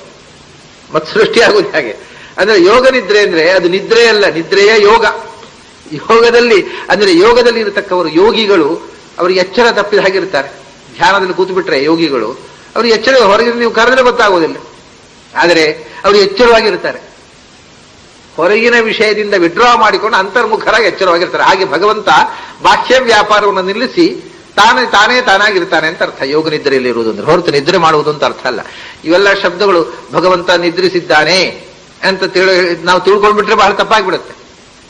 ಅವನು ನಿದ್ರಿಸುವ ದೇವರಾದ್ರೆ ಅವನು ದೇವರೇ ಆಗೋದಿಲ್ಲ. ಅವನು ನಿದ್ರೆ ಮಾಡುವ ದೇವರಾಗುವುದೇ ಹಾಗೆ. ಅವನು ನಮ್ಮ ಹಾಗೆ ಒಬ್ಬ ನಿದ್ರೆ ಮಾಡುವವನು, ಆಯಾಸ ಆಗತ್ತೆ, ನಿದ್ರೆ ಬರುತ್ತೆ, ಎಲ್ಲ ಬರುತ್ತೆ, ಮತ್ತೆ ದೇವರಾಗುವುದೇ ಹಾಗೆ ಅವನು. ಹಾಗಲ್ಲ ಯೋಗ ನಿದ್ರೆ. ಅದಕ್ಕೋಸ್ಕರ ಯೋಗ ನಿದ್ರೆ ಅನ್ನೋ ಶಬ್ದವನ್ನು ಬಳಸ್ತಾರೆ.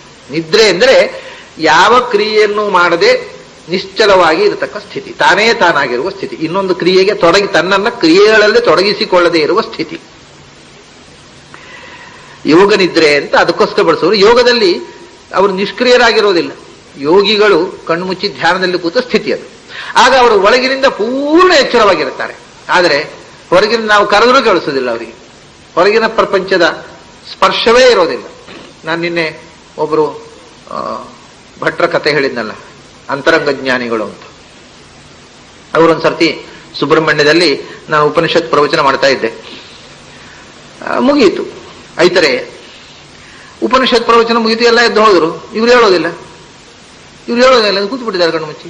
1.5 ಗಂಟೆ ತನಕ ಹೇಳಲಿಲ್ಲ. ಆಮೇಲೆ ಯಾರು ಎಬ್ಬಿಸ್ಲಿಕ್ಕೆ ಹೋಗಲಿಲ್ಲ. ಆಮೇಲೆ ಯಾರೋ ಹುಡುಗ ಬಂದು ಅಜ್ಜ ಅಂತ ಗಟ್ಟಿಯಾಗಿ ಹೋಗಿದೆ, ಎದ್ರು ಅವರು ಕಣ್ಣು ತೆರೆದ್ರು.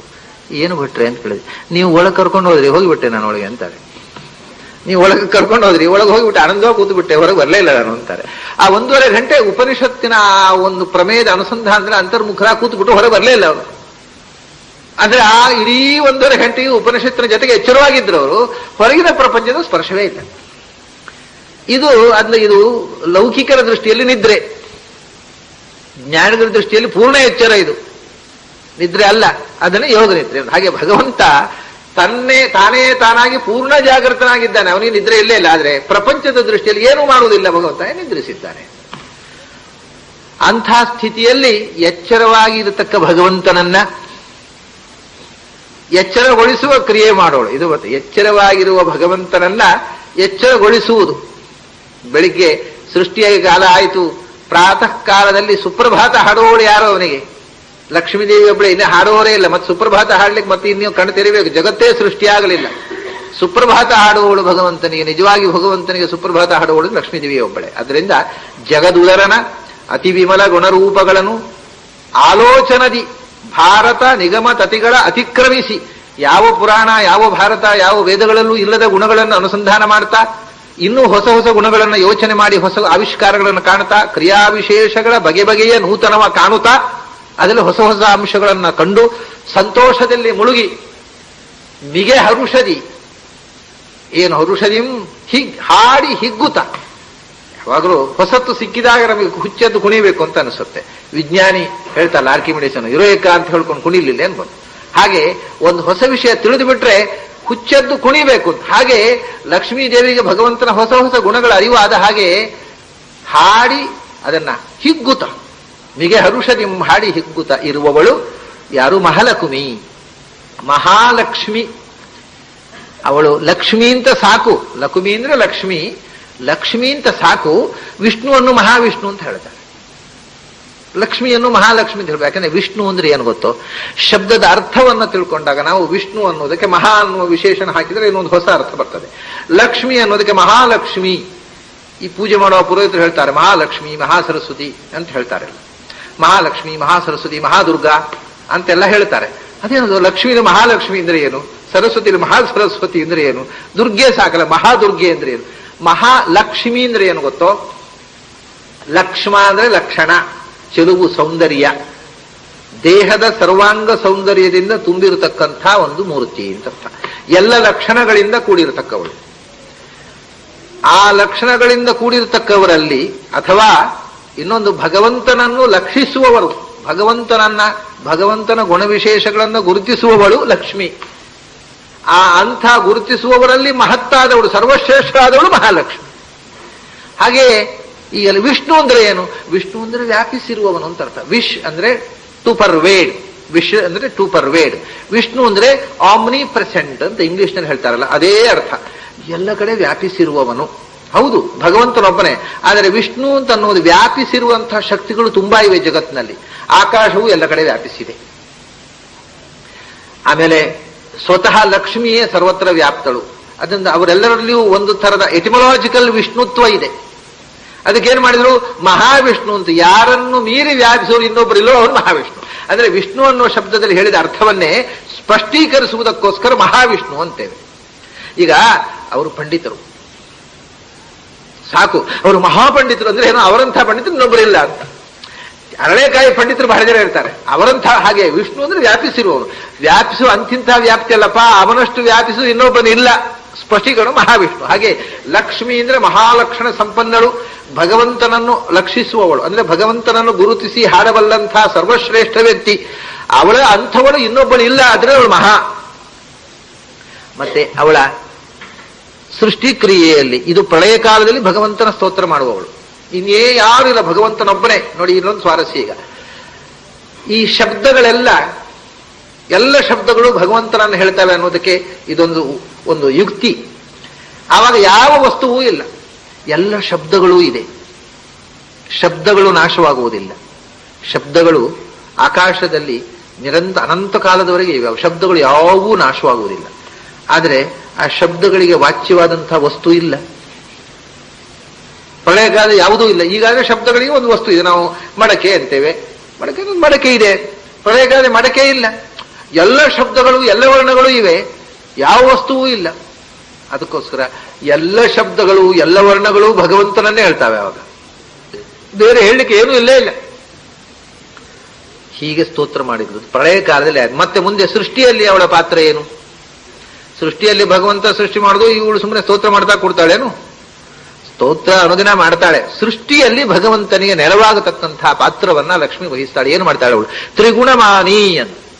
ಸೃಷ್ಟಿ ಅಂತಂದ್ರೆ, ಪ್ರಳಯ ಅಂತಂದ್ರು ಸೃಷ್ಟಿ ಅಂತಂದ್ರು ಮೂರು ಗುಣಗಳ ಒಂದು ಸ್ಥಿತಿ. ಅದು ಸತ್ವ, ರಜಸ್ಸು, ತಮಸ್ಸು ಗುಣಗಳ ವೇರಿಯೇಷನ್ ಇಂದ ಸೃಷ್ಟಿಯಾಗತ್ತೆ.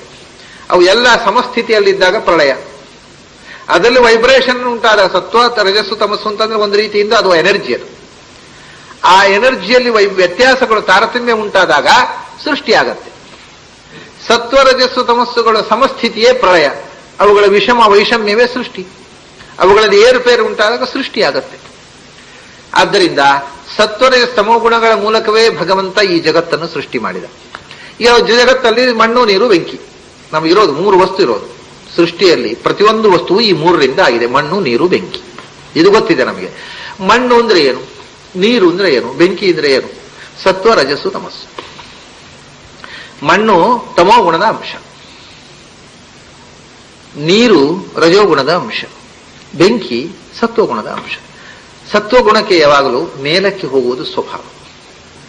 ಬೆಳಕು ಊರ್ಧ್ವಮುಖ ಗಮನ ಸತ್ವದ ಸ್ವಭಾವ. ಬೆಂಕಿ ನೀವು ಹೆಂಗೆ ಬೇಕಾದ್ರೆ ಹಿಡೀರಿ, ಹೀಗೆ ಬೆಂಕಿ ಕೊಳ್ಳೆಯನ್ನು ಕೆಳಗೆ ಹಿಡಿದ್ರು ಅದು ಪ್ರಕಾಶ ಮೇಲಕ್ಕೆ ಹೋಗುತ್ತೆ. ಅದು ಜ್ವಾಲೆ, ಅದರ ಫ್ಲೇಮ್ ಊರ್ಧ್ವಮುಖವಾದಂತಹ ಗಮನ ಮತ್ತು ಬೆಳಕು, ಇಲ್ಯುಮಿನೇಷನ್. ಆ ಬೆಳಕು ನೀಡುವುದು ಮತ್ತು ಮೇಲಕ್ಕೆ ಏರುವುದು ಸತ್ವಗುಣದ ಸ್ವಭಾವ. ಅದು ಬೆಂಕಿಯಲ್ಲಿದೆ. ಅದು ಬೆಂಕಿಯ ಅನ್ನೋದು ಸತ್ವದ ಅಂಶ ಹೆಚ್ಚಿರುವುದರಿಂದ ಬೆಂಕಿ ಹಾಗಾಯಿತು. ನೀರಿಗೆ ಮೇಲೆ ಹೋಗೋ ಸ್ವಭಾವ ಇಲ್ಲ, ಮತ್ತೆ ಹರ್ಕೊಂಡು ಎಲ್ಲಿ ಜಾಗ ಉಂಟು ಅಲ್ಲಿ ಹೋಗೋದು, ಅದು ತಗ್ಗಿದ್ದಲ್ಲೇ ಹೋಗೋದು. ಮುನ್ನುಗ್ಗುವ ಸ್ವಭಾವ ಇದೆ, ನುಗ್ಗಿಕೊಂಡು ಹೋಗುವುದು. ರಜಸ್ಸು ಅಂದ್ರೆ ಹಾಗೆ. ರಜೋಗುಣ ಇದ್ದವರು ಮೇಲೆ ಹೋಗ್ತಾರೆ ಅಂತ ಗ್ಯಾರಂಟಿ ಇಲ್ಲ, ಹೋಗ್ತಾರೆ, ಮೇಲೆ ಹೋಗಿ ಜಾರಿ ಬಿದ್ದರೂ ಬೀಳಬಹುದು. ಆಮೇಲೆ ಹೋಗುವ ಒಂದು ಉತ್ಸಾಹ ಉಂಟು, ಮುನ್ನುಗ್ಗುವ ಸ್ವಭಾವ ಇದೆ. ಮತ್ತೆ ಅದು ಒಂಥರದ, ಅದರಲ್ಲಿ ಬೆಂಕಿಯಷ್ಟು ಬೆಳಕು ಇಲ್ಲ, ಮಣ್ಣಿನಷ್ಟು ಕತ್ತಲು ಅಲ್ಲ. ಅದು ನೀರಿನಲ್ಲಿ ಒಂಥರ ಆ ನೀರಿನಡಿಯಲ್ಲಿದ್ದದ್ದು ಕಾಣುತ್ತೆ, ಮಸುಕಾದ ಬೆಳಕು. ಇದರ ರಜೋಗುಣ. ಪೂರ್ತಿ ಸ್ಪಷ್ಟತೆ ಇಲ್ಲ, ಅಸ್ಪಷ್ಟ. ನೀರಿನಡಿಯಲ್ಲಿದ್ದದ್ದು ಕಾಣುತ್ತೆ, ಸ್ಪಷ್ಟತೆ ಇಲ್ಲ. ಮತ್ತೆ ಹರಿವು ಇದೆ, ಮುಂದಕ್ಕೆ ಹೋಗ್ಬೇಕು, ಮುನ್ನುಗ್ಗಬೇಕು ಅನ್ನೋ ಆಸೆ ಇದೆ. ಆದ್ರೆ ಮುನ್ನುಗ್ಗುವುದು ಹೇಗೆ ಅಂತ ಗೊತ್ತಿಲ್ಲ, ಮೇಲಕ್ಕೆ ಹೋಗೋದು ಬಗೆ ಗೊತ್ತಿಲ್ಲ. ಮೇಲಕ್ಕೆ ಹೋಗ್ಬೇಕಾದ್ರೆ ಪಂಪ್ ಸೆಟ್ ಇಡಬೇಕಷ್ಟೇ, ಅದಾಗಿ ಹೋಗೋಲ್ಲ. ಮಣ್ಣು ಹಾಗಲ್ಲ, ಅದು ಟ್ರಾನ್ಸ್ಪೇರೆಂಟ್ ಅಲ್ಲ, ನೀರಿನ ಹಾಗೆ ಬೆಳಕಲ್ಲ. ಅದು ಮಣ್ಣು ಅಂದ್ರೆ ಕತ್ತಲು, ಕಪ್ಪು. ಆಮೇಲೆ ಅಷ್ಟೇ ಅಲ್ಲ, ಅದು ಮುಂದಕ್ಕೆ ಹೋಗುವುದು ಇಲ್ಲ, ಮೇಲಕ್ಕೆ ಹೋಗುವುದು ಇಲ್ಲ. ಅದನ್ನು ನೀವು ಮೇಲೆ ಇಲ್ಲಿ ಹಿಡ್ಕೊಂಡು ಕೈ ಬಿಟ್ಟರೆ ಕೆಳಕ್ಕೆ ಎಳೆಯುವುದು. ಅದು ಗ್ರಾವಿಟಿ. ತಮೋಗುಣ ಅನ್ನೋದು ಕೆಳಕ್ಕೆ ಎಳೆಯುವುದು, ಸತ್ವಗುಣ ಮೇಲಕ್ಕೆ ಎಳೆಯುವುದು, ರಜೋಗುಣ ಹರವು. ಅದರಿಂದ ಮಣ್ಣು ತಮೋಗುಣದಿಂದ ಮಣ್ಣಾಯಿತು, ರಜೋಗುಣದಿಂದ ನೀರಾಯಿತು, ಸತ್ವಗುಣದಿಂದ ಬೆಂಕಿ ಆಯಿತು. ಅದು ಮೂರು ಸೇರಿ ಪ್ರಪಂಚ ಆಯಿತು. ಅದನ್ನ ಯಾವುದೇ ಆಸ್ಪೆಕ್ಟ್ ತಗೊಂಡ್ರು ಇದು ಮೂರು ಸೇರಿ ಇದೆ. ನಾವು ಅಡಿಗೆ ಮಾಡ್ತೇವೆ, ಅಡಿಗೆ ಮಾಡಬೇಕಾದ್ರೆ ಒಲೆಯಲ್ಲಿ ಬೆಂಕಿ ಹಚ್ಚಿದೆವು. ಬೆಂಕಿ ಹಚ್ಚಿದರೆ ಅಡಿಗೆ ಮೇಲಿನಿಂದ ಅನ್ನ ಬೇಯಬೇಕಾಗಿದ್ರೆ ಬೆಂಕಿ, ಅದು ಮೇಲಿನಿಂದ ಅನ್ನಕ್ಕೂ ಹಾಗೆ, ಅಕ್ಕಿ ಅದು ಮಣ್ಣಿನ ಅಂಶ, ಅದಕ್ಕೆ ನೀರು ಹಾಕಬೇಕು, ಇಲ್ಲದ್ರೆ ಅದು ಕರಟಿ ಹೋಗುತ್ತೆ. ಬೇಯಬೇಕಾದ್ರೆ ನೀರು ಹಾಕಬೇಕು. ನೀರಿಗೆ ಕಾವು, ಬೆಂಕಿ ಸೇರ್ಬೇಕು, ಆಗ ಅನ್ನ ಆಯ್ತು. ಅಲ್ಲಿಯೂ ಮಣ್ಣು, ನೀರು, ಬೆಂಕಿ. ಕೆಳಗೆ ಬೆಂಕಿಯನ್ನೇ ತಗೊಳ್ಳಿ, ಬೆಂಕಿಯಲ್ಲೇ ಮೂರು ಅಂಶ ಇದೆ. ಕಟ್ಟಿಗೆ ಅದು ತಮಸ್ಸು, ಆಮೇಲೆ ಹೊಗೆ ಅದು ರಜಸ್ಸು, ಬೆಂಕಿ ಸತ್ವ. ಕಟ್ಟಿಗೆಯಲ್ಲಿ ಉರಿಯುವ ಬೆಂಕಿಯಲ್ಲೇ ಮೂರು ಮುಖ ಇದೆ. ಕಟ್ಟಿಗೆ ಅದು ತಮೋಗುಣ, ಯಾಕೆಂದ್ರೆ ಅದು ಸುಟ್ಟು ಸತ್ವ ಬೆಳಕು ಬರಬೇಕು, ಅದು ಇದ್ದಾಗ ಬೆಳಕು ಬರೋದಿಲ್ಲ. ಅದು ಸುಡುವಂಥದ್ದು, ಮತ್ತೆ ಅದು ಕೆಳಕ್ಕೆ ಹೋಗುವಂಥ. ಕಟ್ಟಿಗೆ ಮೇಲಕ್ಕೆ ಹೋಗುವುದೇ ಇಲ್ಲ, ಕೆಳಕ್ಕೆ ಇಳಿಯುವಂಥದ್ದು. ಬೆಂಕಿ ಮೇಲಕ್ಕೆ ಹೋಯ್ತು, ಅದರ ಜೊತೆಗೆ ಹೊಗೆಯೂ ಮೇಲಕ್ಕೆ ಹೋಯ್ತು, ಆದರೆ ಮಸುಕು. ಹೀಗೆ ಹೊಗೆ ರಜೋಗುಣ, ಬೆಳಕು ಸತ್ವಗುಣ, ಬೆಂಕಿ ಸತ್ವಗುಣ, ಕಟ್ಟಿಗೆ ತಮೋಗುಣ. ಅದರಿಂದ ಮೇಲೆ ಅನ್ನ ಆಯಿತು. ಅನ್ನದಲ್ಲಿ ಅಕ್ಕಿ ಮಣ್ಣು ತಮಸ್ಸು, ನೀರು ರಜಸ್ಸು, ಆಮೇಲೆ ಬೆಂಕಿ ಕಾವು, ಶಾಖ, ಟೆಂಪರೇಚರ್, ಬಿಸಿ ಆಯಿತು, ಅದು ಸತ್ವ. ಹೀಗೆ ನಾವು ಉಣ್ಣುವ ಅನ್ನ ಸತ್ವರಜಸ್ತಮೋಮಯ, ಆಹಾರ, ಅದಕ್ಕೆ ಹಾಕುವ ಬೆಂಕಿ ಸತ್ವರಜಸ್ತಮೋಮಯ. ನಮ್ಮ ದೇಹ, ಈ ಪ್ರಪಂಚ ಎಲ್ಲ ಮಣ್ಣು, ನೀರು, ಬೆಂಕಿ, ಸತ್ವರಜಸ್ತಮಸ್ಸು. ಈ ಮೂರು ಗುಣಗಳಿಗೆ ಅಭಿಮಾನಿನಿ ಯಾರು? ಮೂಲತಃ ಈ ಪ್ರಪಂಚಕ್ಕೆ ಮೂಲ ಶಕ್ತಿಯೇ ಪ್ರಕೃತಿಯೇ ಸತ್ವರಜಸ್ತಮೋ ಗುಣಾತ್ಮಕ. ಅವಳು ಗುಣತ್ರಯಮಾನಿನಿ ಅಂತ, ತ್ರಿಗುಣಮಾನಿ. ಮೂರು ಗುಣಗಳು ಅಂದ್ರೆ ಸತ್ವರಜಸ್ತಮೋ ಗುಣಗಳ ಅಭಿಮಾನಿ ಅವಳು. ಅದನ್ನೇ ಅವಳನ್ನ ಸತ್ವಗುಣದ ದೇವತೆಯನ್ನ ಲಕ್ಷ್ಮಿ ಅಂತ ಕರೀತೇವೆ, ಶ್ರೀ ಅಂತ ಕರೀತೇವೆ. ರಜೋಗುಣದ ರೂಪವನ್ನ ಭೂ ಅಂತ ಕರೀತೇವೆ. ತಮೋಗುಣದ ಮೂರ್ತಿಯನ್ನು ದುರ್ಗಾ ಅಂತ, ಶ್ರೀ ಭೂ ದುರ್ಗಾ ಅಂತ ಲಕ್ಷ್ಮಿಯ ಮೂರು ರೂಪಗಳನ್ನು ಹೇಳ್ತೇವೆ. ಆ ಶ್ರೀ ಭೂ ದುರ್ಗಾ ಅಂದ್ರೆ ಸತ್ವವನ್ನು ನಿಯಂತ್ರಿಸುವ ರೂಪ ಶ್ರೀ ರೂಪ, ರಜೋಗುಣವನ್ನು ನಿಯಂತ್ರಿಸುವ ರೂಪ ಭೂರೂಪ, ತಮೋಗುಣವನ್ನು ನಿಯಂತ್ರಿಸುವ ರೂಪ. ಅಂದ್ರೆ ಮೂರು ಗುಣಗಳನ್ನು ನಿಯಂತ್ರಿಸಕ್ಕೆ ಮೂರು ರೂಪಗಳನ್ನು ಧಾರಣೆ ಮಾಡಿರುವಂಥದ್ದು. ಅಂದ ಶ್ರೀ ಅನ್ನುವವಳು ರಕ್ಷಣೆ ಮಾಡತಕ್ಕವಳು, ಭೂ ಅನ್ನುವವಳು ಸೃಷ್ಟಿ ಮಾಡತಕ್ಕವಳು ರಜೋಗುಣ, ದುರ್ಗಾ ಸಂಹಾರಕ ಶಕ್ತಿ. ಅದರಿಂದ ಯಸ್ಯ ಕರಾಳೋಳಂ ಚಕ್ರಂ ಕಾಲಃ ಪರಸ್ಸಹಿ ಕರಾಳೋಳಂ ಅಂತ ಆಚಾರ್ಯರು ಯಮಕ ಭಾರತದಲ್ಲಿ ಹೇಳ್ತಾರೆ. ಭಗವಂತನ ಕೈಯಲ್ಲಿ ಇರತಕ್ಕ ಚಕ್ರ ಉಂಟಲ್ಲ, ಅದು ದುರ್ಗಾರೂಪ ಅಂತ, ಅಂದ್ರೆ ಡಿಸ್ಟ್ರಕ್ಟಿವ್ ಫೋರ್ಸ್, ಸಂಹಾರ ಶಕ್ತಿ ದುರ್ಗೆ ಅಂತ. ಹೀಗೆ ತ್ರಿಗುಣಮಾನಿ ಆಗಿರತಕ್ಕ ಮಹಾಲಕ್ಷ್ಮಿ ಏನು ಮಾಡಬೇಕು? ಅವಳು ಸಂತೈಸಲಿ ಅನುದಿನವು ಅಂತ. ಅದರಲ್ಲಿ ಈ ಶಬ್ದಕ್ಕೆ ಬಹಳ ವಿಚಿತ್ರವಾದ ಎರಡು ಅರ್ಥಗಳಿವೆ. ಏನು ಅಂದ್ರೆ, ನಮ್ಮನ್ನು ಅನುದಿನವೂ ಸಂತೈಸಲಿ. ಸಂತೈಸುವುದಂದ್ರೆ ಬೆನ್ನು ಚಪ್ಪರಿಸಿ ಪ್ರೋತ್ಸಾಹಿಸುವುದು. ಈಗ ಮಕ್ಕಳು ತಪ್ಪು ಮಾಡಿದ್ರು, ಚೆನ್ನಾಗಿ ಮಾಡಿದೆ, ಬುದ್ಧಿವಂತ, ಜಾಣ ಅಂತ ತಾಯಂದ್ರೆ ಬೆನ್ನು ಚಪ್ಪರಿಸಿ ಇನ್ನೊಮ್ಮೆ ಬರಿ, ಇದು ಚೆನ್ನಾಗಿದೆ, ಅದು ಬರೆದ ತಪ್ಪಿರುತ್ತೆ, ಚೆನ್ನಾಗಿದೆ, ಇನ್ನೂ ಚೆನ್ನಾಗಿ ಬರಿ, ಇದು ಚೆನ್ನಾಗಿದೆ. ಹಾಗೆ ನಾವು ಮಾಡಿದ ತಪ್ಪುಗಳನ್ನು ಮನ್ನಿಸಿ ನಮ್ಮನ್ನು ಬೆನ್ನು ಚಪ್ಪರಿಸಿ ಮುಂದಕ್ಕೆ ಕೊಡೋಯಿ ಅಂತ ಒಂದರ್ಥ. ತಾಯಿ ತಾನೆ, ಅವಳು ಸಂತೈಸಲಿ ಅಂತಾರೆ. ಇನ್ನೊಂದರ್ಥ, ನಮ್ಮ ಕಡೆಗೆ ಭಗವಂತನ ಅನುಗ್ರಹ ಆಗುವಂತೆ ಭಗವಂತರನ್ನು ಸಂತೈಸಲಿ ಅಂತ. ನೀನು ರೆಕಮೆಂಡ್ ಮಾಡಿದ್ರೆ ಭಗವಂತ ನಮ್ಮ ಮೇಲೆ ಅನುಗ್ರಹ ಮಾಡ್ತಾನೆ. ನೀನು ಹೇಳಿದ ಮಾತು ನಡೆಯುತ್ತೆ ಭಗವಂತ. ಭಗವಂತನನ್ನು ಸಂತೈಸು ಸ್ವಲ್ಪ. ಈಗ ಪಾಪ ಒಳ್ಳೆ ಹುಡುಗ, ಅವನು ಸಾಧನೆ ಮಾಡ್ತಾ ಇದ್ದಾನೆ, ಅವನ ಮೇಲೆ ಅನುಗ್ರಹ ಮಾಡುವಂತ ನೀನು ರೆಕಮೆಂಡ್ ಮಾಡಿದ್ರೆ ಭಗವಂತ ಬೇಗ ನಮ್ಮ ಮೇಲೆ ಅನುಗ್ರಹ ಮಾಡ್ತಾನೆ. ಅದನ್ನ ಭಗವಂತನನ್ನು ಆಕೆ ಸಂತೈಸಲಿ, ಸಂತೋಷಗೊಳಿಸಲಿ. ನಮ್ಮ ಪರವಾಗಿ ಭಗವಂತ ನಮ್ಮ ಅನುಗ್ರಹ ಮಾಡುವಂತೆ ಆಕೆ ಭಗವಂತನನ್ನು ಸಂತೈಸಲಿ ಮತ್ತು ನಮ್ಮನ್ನ ತಪ್ಪುಗಳನ್ನು ಮನ್ನಿಸಿ ಬೆನ್ನು ಚಪ್ಪರಿಸಿ ಪ್ರೋತ್ಸಾಹಿಸಿ ನಾವು ಮುಂದಕ್ಕೆ ಸಾಗುವಂತೆ ನಮ್ಮ ಮೇಲೆ ಅನುಗ್ರಹ ಮಾಡಲಿ ಅಂತ ಲಕ್ಷ್ಮೀ ಸ್ತೋತ್ರವನ್ನ ಮಾಡ್ತಾರೆ.